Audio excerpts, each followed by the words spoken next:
What is going on, friends? I'm very excited to chat today. We have a very special guest, Jordan Sanderson, straight in from Australia. And we have a very special announcement. RTR has been in Australia for a couple years through our partners at Mustang Motorsport. And this year, we are announcing that we will be drifting with Jordan, his team, and our partners at Mustang Motorsport starting next year, essentially. Jordan is in town to check out his Mustang that we're building for him. Yes, we are building him a RTR Spec 5 FD, but it might as well be a Spec 5 AUS because it is right-hand drive. We've built it to the Australian rule book, but it has all of our suspension goodness, all of our latest and greatest setup, and we're very excited. Pretty funny how this combo started. Jordan reached out to me on Instagram and said, hey, really love what you guys do. This is what I do. I'm really interested to work with RTR. And I basically just responded, I'm like, look, like our business, like we don't really build race cars for people unless it's like a bigger program and supports a greater strategy. Like that's not what we do, right? We do motorsport for marketing, to build RTR, to create a vibe around the brand. And Jordan was like, yeah, I get it. Let's have a chat. So he and I had a phone call, and I learned about his background. I learned that he was working and partnering with Mustang Motorsport, and that he is a very switched on dude, not only behind the wheel, but in his brain. And that's the type of people that we like to work with. And so we were able to make some magic happen, agree to build a car and support him as a satellite program, very similar to how we do with Fang Adan in New Zealand, Abdul Hadi in Saudi Arabia, and some other future things that we're working on. So I'd like to just start off with, like, what's your background? How did you get into drifting? I know you didn't just wake up one day and it was the first car you got was a drift car. So how did you get there? I started off go-karting from a very young age, like 8 years old. Okay. And then like racing karts? Yeah. Because when you say that, I think of myself, I had like a yard cart when I was 3, but it was not a racing cart. Nah, like professional go-karts. Oh, wow. So we started same as like where an F1 driver would start off. So, and our whole family raced go-karts. So my dad and my 2 brothers. So I went away racing. Were you faster than your dad and your 2 brothers? Yeah. Okay. Good answer. Yeah. Nah, so I raced, didn't have the budget to what I would have liked to do. And then you get to a point where, you've got to work and make money. And then the racing sort of just slowed down. And then I kept doing it for a hobby, did that till, 10 years. But then that's when it probably transitioned. It started to get boring for me. So you did it for 10 years, so you were 18, roughly? Well, shit. I've done it for 20. Like, okay. I've still got a license. I still race like once a year. Oh, okay, cool. Like, still got cards. Yeah. Our racing that we do now is more like me and my brother entered like an enduro. So you race like V8 supercar drivers and other people, but you race for, it's like goes for like. So you'll be a team. Your brother will hop in, you'll hop in. Yeah, you cool. swap and you change. But last year was interesting because I broke my rib when I hit a thing, like a ripple strip. Curb. Hopping curbs, trying to get that extra millisecond. Sucks, yeah. So I broke ribs from my holiday because I love wakeboarding, skiing, barefooting. So, and then... You do barefoot skiing too? Yeah. Okay. So, and I love stand-up jet ski. That and a motorbike are probably my 2 favorite things. And like I used to have a Harley, but I sold that because... Dirt bikes? Yeah. When you say motorbike? Yeah, I had a Harley as well. Yeah. And then, dirt bikes. Do you do wheelies on your Harley? Do you ride wheelies on your Harley? Yeah. Oh my gosh. Not wheelies, but like more burnouts. Okay. Used to just fry tires. Okay. So that was my thing. I'd get on it, I'd ride somewhere. Yeah. And then blow a rig. Yeah, when we spoke and you told me that you did moto, I was like, that like very quickly for me, I've always said moto is like the absolute best thing to learn to set you up for cars. Karting obviously is great. My experience with karting though is that like most people that are like lifelong karters like just live like right below the limit at the limit, and then when they go over it, it's very sketchy and scary. Similar to like road racers that get into drifting, they're like so uncomfortable over the limit. And I feel that motocross, you're constantly riding on that ragged edge, but like your understanding of like weight balance and managing weight is so like dialed, and your feel from moto becomes so dialed that when you get into a drift car or really anything with four wheels, like you get it immediately. And then, not to mention, when you have a cage, you feel like invincible. Yeah, you definitely don't feel scared. Yeah. That's definitely not there. But I think the thing that relates between drifting and dirt bikes to you is the foot brake and the hand, like, because you got front brakes and the foot brake. Yeah. Similar to your handbrake and foot brake. Sure. So that's what I relate to. Yeah. Because you're using, like, say if you dive in on someone and then you're like a little bit shallow, well then your handbrake, which is your foot brake, can like help the angle. Yeah. Same as like. Yeah. So and like that hand-eye and like doing multiple things at once. Yeah. And because when you look at in-car, like I'm amazed at what my feet do sometimes when I see in-car. Like, dude, hand, like, you know, I need like 2 more arms, you know, it feels like, but we just make it work. So that's cool. So action sports background, right? And absolutely love anything. Yeah. So anything that's always just been chasing that. Yeah. That anything that gives me a bit of a thrill. Yeah. So so your background's action sports, and then so drifting, how long have you been doing that? Only like first drift day was the start of 2022. Okay. So 2 years. Yeah. Yeah. But when I went out, I did that first day out and I was just like, well, I knew this was going to be bad. Yeah. And then I was like, let's do it. Yeah. So I just So you just got hooked. Yeah. But we just got back. We got back to the shed. Me and my brother were just like, all right, how do we make this thing dialed in? And this is where What car was that? It was a VE Ute. Okay. So the same one you have now? Yeah. Okay. So same one, but completely different. Like by the time we did front and rear subframes, and then we gutted the car. For our American viewers, what's a Ute? A Ute is what you guys pick up, I guess, but like a single door. Yeah. But it's a 1 ton. Yeah. So pickup, I think you call it. Yeah, So but it's not more like a car. Yes. Right? It's like a car pickup? Yes. Got the it. front half looks like a normal sedan. Yeah. With a 1 ton on the back. Yeah. So like stretched, longer wheelbase. Yeah. And then they stiffen up the rear, and then a lot of the times they'll do like leaf springs, like different rear suspension. Did you, first time you had it out, was it like already fully built and dialed, or did you go take it out like lightly built and then you're like, okay, I know what to do? I bought it from a friend. So one of my mates who does rally and drifting. Yeah. And I reached out to him and was like, hey man, any good drift cars? I'm looking for either a Holden VE, because that's what I used to drive. Yeah. And then he was like, yeah, one of my mates is selling a VE Ute. I'm like, perfect. Yeah. And that's what I drove as a daily, was the exact same car. And so I got that. That already had a cage, just a half cage. And then from that, we took it to the track. I drove it, just stock engine. Everything was just stock other than that. Yeah. And then as soon as we got back, me and my brother, this is where the racing sort of came from, that background. We just knew the lighter you are, the faster you're going to be. So we just went nuts. Yeah. And we just got a grinder and we just marked the center of the car. And then I borrowed a friend's scales, and then we just went nuts, pulled everything out. Yeah, and then we just went full shockwork suspension, which is your equivalent to like BC. Yeah. And then once we made the thing light, and then I was having like similar issues, I think, that you guys were talking about the other day, why you've moved your location of your fuel tank from the rear to in the car.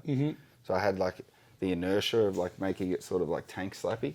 Yeah. But for a big car up against the small cars, I couldn't transition as fast as them. Yeah. I was like a little bit delayed. So I got from the back of the Ute, and Josh Robinson helped a lot. He didn't help me, but I went onto his Instagram, his old photos. Yeah. And I seen he chopped the whole back half of his Ute off. Yeah. So we were like, Yeah. So the whole chassis and everything from... So you continued progressing that car? Yeah. From like then till now?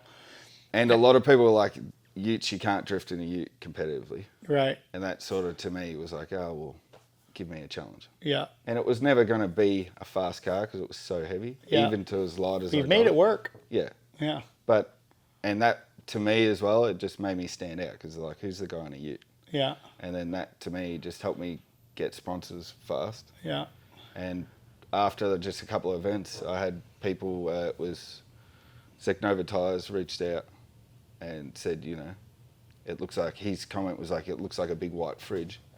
So he's like, if I could put Zeknova on the side of that. Yeah. And then to us, at the time, the biggest cost for drifting was tires. I mean, it is one of the, Yeah. for sure. Yeah. Well, for you, it wouldn't be because your transport costs and your logistics would Yeah. be massive. Yeah. And I understand that as well. Well, the motors, I mean, once you get into once these, you're getting yeah. start, but also staff and weekend delay. Sure. But when you first start, Yeah, of course. it was just tires. The thing, I used to dumpster dive. Yeah. I used to go to the junkyards. I would, I had this place by me in Maryland. They would sell me tires for $25, so I would just go fill up every week. So I totally get it. And then once I started wanting to get more competitive, had to get better tires. So you know the game. So okay, you started in your Ute, and then so what engaged you to like reach out to me? Like what made that step? I mean, well, it would have to be just my mindset is probably not the same. So I've got the business mindset that I take to a hobby, but I also was like, originally I'm like, how can I make this cheaper? So then you're after like sponsorships and what can you do? So I'm always chasing that deal.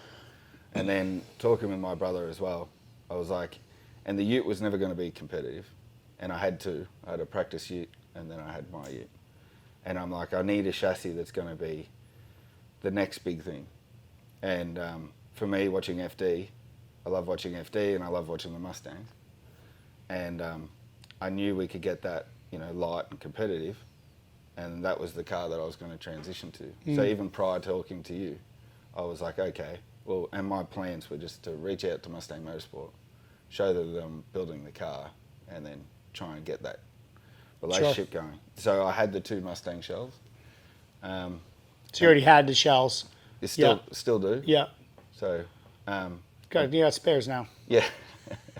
Yeah, but I bought the 2 shells and I was like, all right, let's do it. And then, So I actually didn't reach out to you on Instagram. That's the other little funny thing, was I was actually just telling my worker Anthony, or friend Anthony as well, of that I planned. Oh, he's the one that hit me up. I was planning on reaching out to you, but I was waiting for the time, but I was also, probably it worked better in this instance, but I was actually putting together a proposal to send to you first with Mustang Motorsport's approval. Oh. So I was trying to do it a little bit more legit, and then he just reached out, and then you were just like, yeah, cool, let's have a chat. So were you surprised by that? Yes. But even, and then Anthony's, you thought I'd just be like, yeah. Get out of here. I'm like, well, even when he's like, I messaged Vaughn, I'm like, you're an idiot. What does he mean? I'm like, you're fucking, oh, sorry. I was like, you're good. I'm like, you're going to ruin my chance. I'm like, these people, you only get one shot. And then. So you were mad at him? I wasn't mad. I was like, he probably just won't even reply. Yeah. And then when it's coming from me, it could be, an email or more formal. Sure. And I knew if I came through James or Craig from Mustang Motorsport, they're going to deliver it to you. Yeah. And then anyway, you got the call. So then when the call happened, yeah. And then I was I was in discussions with Mustang Motorsport still. We didn't have a proper deal in place. Sure. So then chatting with you sort of really made it happen. Yeah. And then that made it a lot more real for them as well. Yeah. Because they're like, yeah, but what happens if they support me, but then you don't want to support me? Yeah. Well, then that sort of ruins the whole RTR drifting. So definitely the 3 of us, had to all get together to sort of make this. And I'm still, even last night, I got to pinch myself because you go back and I've got these 2 Mustang shells and we would have built them ourselves and they would have never been this. Yeah. They would have been a cool looking car because it would have probably had all your, I would have got approval from you and James to, make it a Spec 5. Sure. And that was the plan. It was never to have you build them. Yeah. It was just to have your approval to just spec it. It looks it. And then when I'm doing demos, people are like, wow. And then obviously get some support on, some inside information, how we can make these demo cars handle a bit better. Yeah. But not to go build a pro car and then a pro car at the level. Yeah, it spiraled. It spiraled a little bit out of control, as it does. And I want to be clear. It takes a whole lot more than an Instagram message to make something like this happen. But timing was perfect. And you all hear me, talk about the universe and how it shows you things. And right now, we're extremely successful in New Zealand, and Australia has been a market that we have been just kind of dabbling in. And this was the year where we are wanting to focus more on Australia. In fact, we are coming to you right now from the past, but literally our first RTRs have landed what would be now. I just saw a photo of the first car that Mustang Motorsport built yesterday morning. And so what I'm saying is, it's not just hey, send Vaughn a DM, he's going to get back to you, and you're going to end up with an RTR. Jordan came, I gave him the conversation. He had a vision, he had a plan. He's also a successful businessman, owns his own business, so he has the funds needed to start something like this. He already had been working with our main partner and distributor. So I want to be clear, it's sounding like this is a very easy up to this point in the video, but he had his stuff together, and that is why we're able to be here talking about this. And he was able to fly to the States to take a little holiday, check out his car being built, and sit down and chat about the future. So I like to clarify that, because it's become very clear that with Instagram and social, and people don't get the backstory, but you've been working your ass off. I get the exact same to this moment. People have said to me, it's why? You're not the best drifter in Australia. I've never said that I'm anywhere near it. Yeah. And I don't have the experience either. But what I try to explain to people, it's not that. It's not just that. It's the plan. I'm competitive. Yeah. Especially you give me this car. Yeah. I'm not going to go out there and not be competitive and be able to put it to the best. Yeah. But confidence. I'm not definitely cocky. Confidence. Yeah. But it's I've always said you give me a better car and I'll be able to stay with them. Yeah. Especially I'm going up against cars that are 1,000 kilos. On paper, which should have is destroyed to you guys 220 pounds, so 2,200 pounds, and they're 1,000 horsepower. Yeah, against your 4,000 plus pound. Yeah, well, 15 pickup truck car. Correct. Thing. Yeah. Yeah. and it's underpowered, so I got 600 horses. Yeah. And that's it.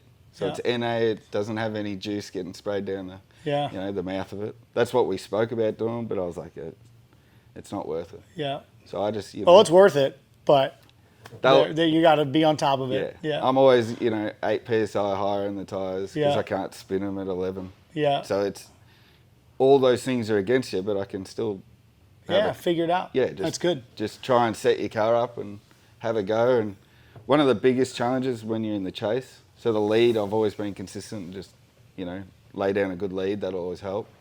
But my chasing, I have to drive like I'm gonna hit them because I know they're gonna accelerate faster than me. Yeah. So and transition earlier. So it's like setting. You got to be so ahead of them. You're not even driving them. You're driving yourself. I'm looking in front of them. Yeah. And I'm just so I hope That's they're going to be where I have to be. I mean, that's just going to set you up to make it easier for you as you get more competitive equipment. Yeah. Love this story. And I think it's a great thing for people to take reference to about how to be prepared and how to think. So many people are so focused on head down, ass up just to get to the racetrack.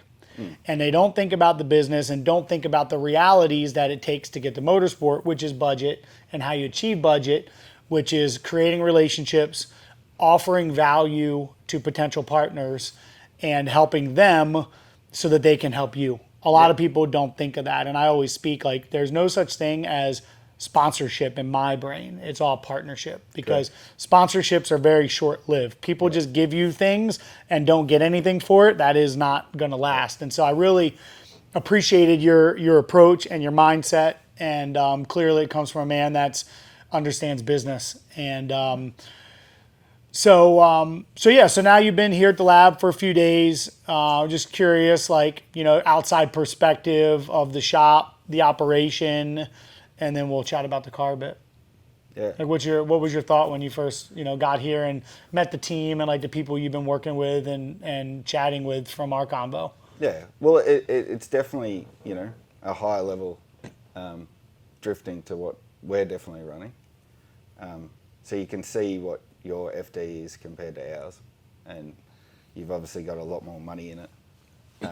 Well, the FD does, but you guys are like running an actual shop, and you have, people in roles, where you go to one of the shops where we get a drift car built, and it's one guy. Yeah. With a labourer.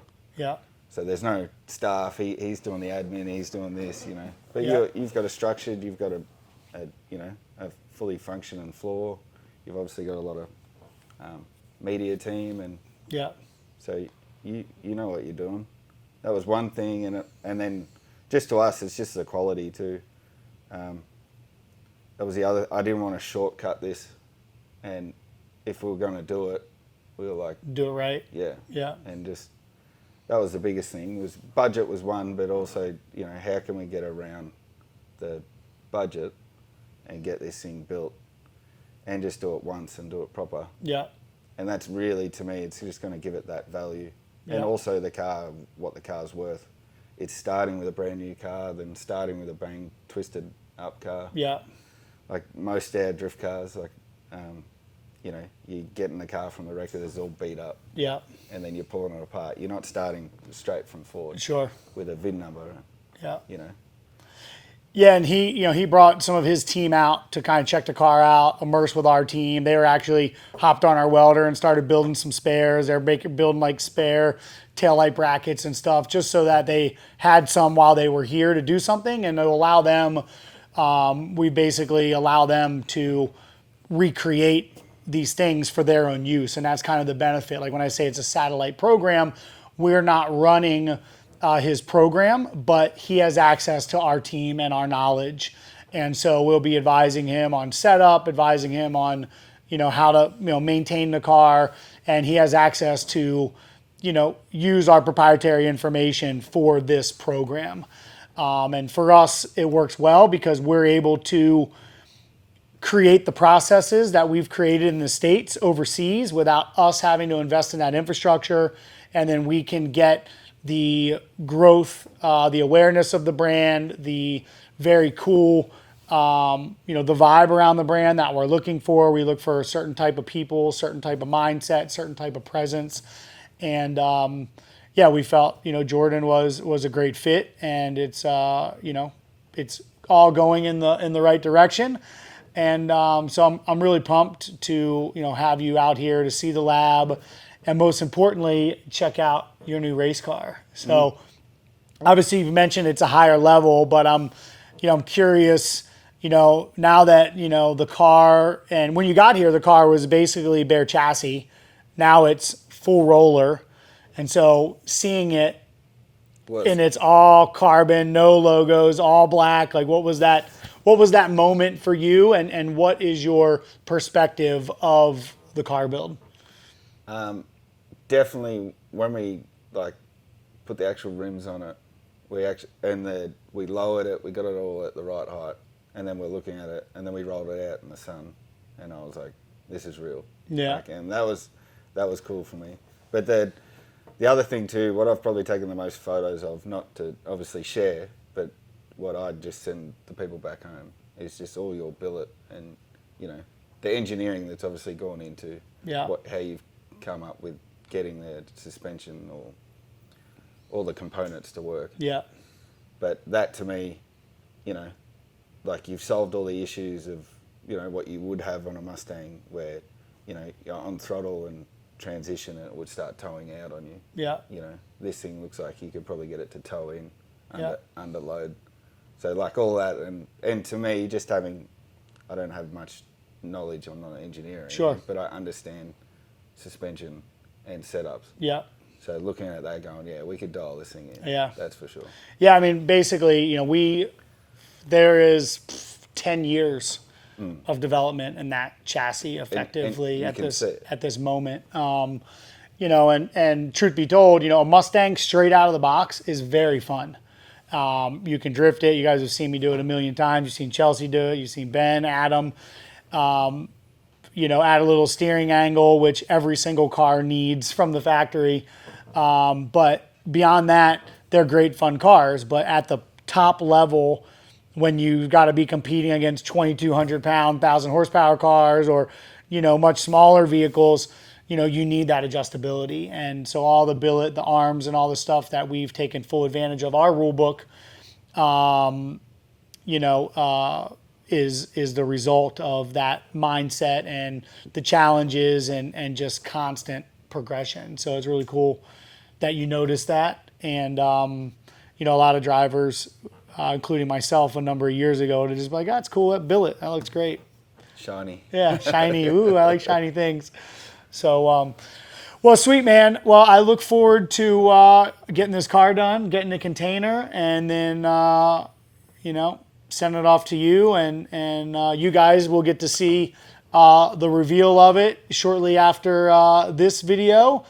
And then my hope is to next year get out there and join you for some fun. I've never been to Australia.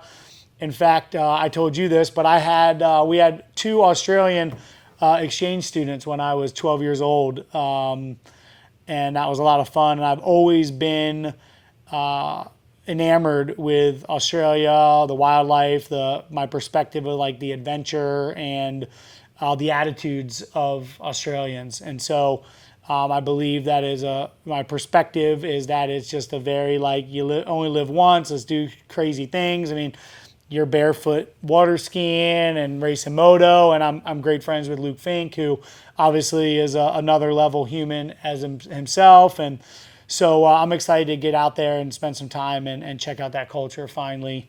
You know, 30 years later from when I had some exchange students. It was my first connection with the country. So, yeah, man, I'm excited, and I'm pumped that you saw us and reached out and came with a plan, because frankly, that's the only reason that there was, you know, interest to do this. And so, you know, we'll see where it all goes. And I believe you got a good plan. I believe you got a good attitude. And from what I've seen in your driving and your mindset, I believe that you'll be able to be extremely competitive after a little bit of seat time and making it happen. It will be interesting seeing our Mustang on such small tires.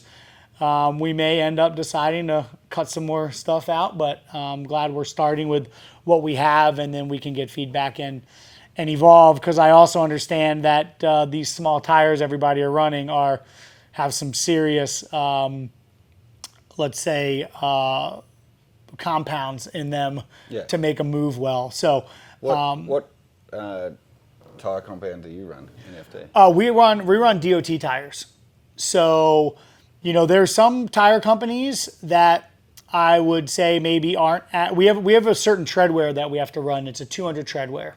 Yeah, okay. And so Nitto is a very honest company, and they make it to what that tread wear should be. And it's a very good tire. We're obviously very competitive with it. But there is some other tires out there that are maybe their tread wear would be maybe on paper a little less than what it is stamped on. And so, but, you know, again, Nitto has other magic, and instead of just compound to make their tires work well, they know a lot about how to allow tires to work and move. You know, they build tires for enthusiasts. And so, you know, drag tires to road race tires and, you know, what we're using, which is basically a DOT tire for, you know, for street cars, but it's really good. But a lot of tire too is getting the car to make that tire work. 100%. So you set up to, depending on the tire that you're running. When I swap from tire to tire, my car is completely different. 100%. And so you did mention the gas tank that was in the rear of the car. That was because when we were on a previous gen tire, we needed all the weight on the back. Yeah. And now we're able to move it up a little bit. You know, the last couple of years we probably could have, we just didn't. And that's been a result of, you know, some driver feedback, you know, with, myself being the lead for a while, and then Chelsea came in with new perspective, and he was lead driver, and then James come in with new perspective, right? Everyone's brains kind of gets together, and we just continue evolving. We're not trying to scare things. We're not scared to try things. We're not scared to make mistakes because we know that, we always learn, and that's how we get to where we're at. A little bit better every time. That's it. Yeah. So, sweet, man. Well, I'm extremely pumped, and get ready for Mustang RTR drift car with Jordan Sanderson behind the wheel, coming to Australia soon, and lots of fun. He'll be doing demos, some content, and some competition. So big thanks to our partners at Mustang Motorsport. If you guys are interested in RTR, complete vehicles, parts, anything, reach out to them. They have the line on it, and they're great people. They've been around racing for a very long time. Craig, the owner, is a legend in Australia and has been bringing Mustangs there since before there were Mustangs there. Yeah. And so they know their stuff. They do it right, which is the reason why we're partnered with them. Yeah. So we got a weekend away. So I fly back. We leave today, land Thursday. Then I fly to Sydney with Craig. For World Time Attack. Yeah. So we'll have 3 days together, and he's bringing up that blue Spec 3 that just got built. Yeah. So that's on the back of my trailer, on Sweet. the back of the truck going up. So we'll have that on display this weekend. Sweet. So it should be good. First time that a lot of eyes will see it.